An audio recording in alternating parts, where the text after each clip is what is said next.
Welcome to the demo video for H2 Workcycle 4 Sprint 1. This video includes demos of work completed by the infrastructure team during the 1-week Sprint 0 and the 2-week Sprint 1. While I don't have anything specific to demo for you yet regarding one of our top priorities for the work cycle, which was adding the ability to get a DOI for works deposited via H2, I did want to let you know that that work is well underway.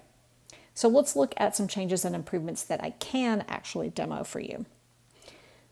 We continue to make changes throughout the app to improve its accessibility. One thing we've done recently was to add underlining on hover as an additional way, along with the different color, to distinguish links to our users. Other changes you can see here on the dashboard are that reserved pearls are now showing up in the Deposits in Progress section at the top of the page, and that this Deposits in Progress section is now collapsible.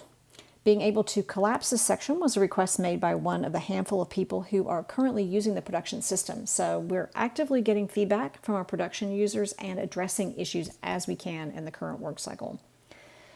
We were also able to address an issue reported with the approvals table by one of our production users where some items were showing up multiple times on the list temporarily. And we addressed a request to add some additional information to one of the email notifications. So let's look at a collection. And on the collection page, we've added this Reserve a Pearl button here so that users don't have to return to the dashboard to perform that task. And it's available on here no matter which one of these tabs that you're on.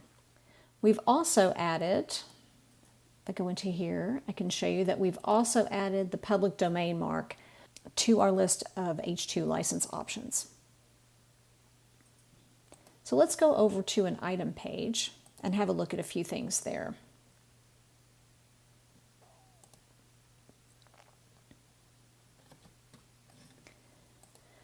One small fix is that when you mouse over the names of previously deposited items, the full name displays, but it now displays with a white background so that you can actually read them. So that's really helpful. Another thing is with respect to date ranges. So we've added a check that prevents you from submitting a draft unless you have completed the date range. So you can't just add the start date or the end date. You need to fill in both ends of a date range in order to be able to submit a draft. The last things I want to show you here are with regard to the keywords. So the goals that we had for this work cycle related to improvements in the keyword searches have all been met. The search is now much more likely to return a match for you, and it returns results more quickly. As you can see here, the auto suggest dropdown is now displaying on top of the rest of the page. Before it was pushing all of the text below it down. So this is a much nicer interaction for the user. Lastly, we've made it so that users can only delete terms from the control vocabulary. They can't edit them.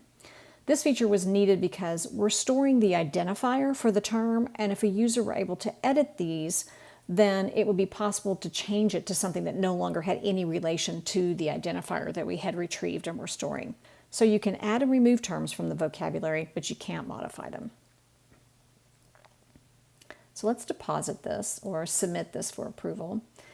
And one more small change we've made is that on this interstitial page, the name of the item itself is now linked back to the item view page for that particular work.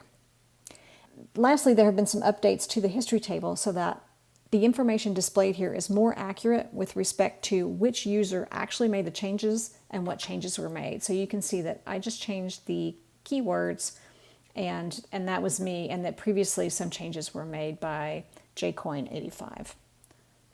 That's it for this work cycle. We'll see you in 2 weeks for the demo video for Sprint 2. Thanks.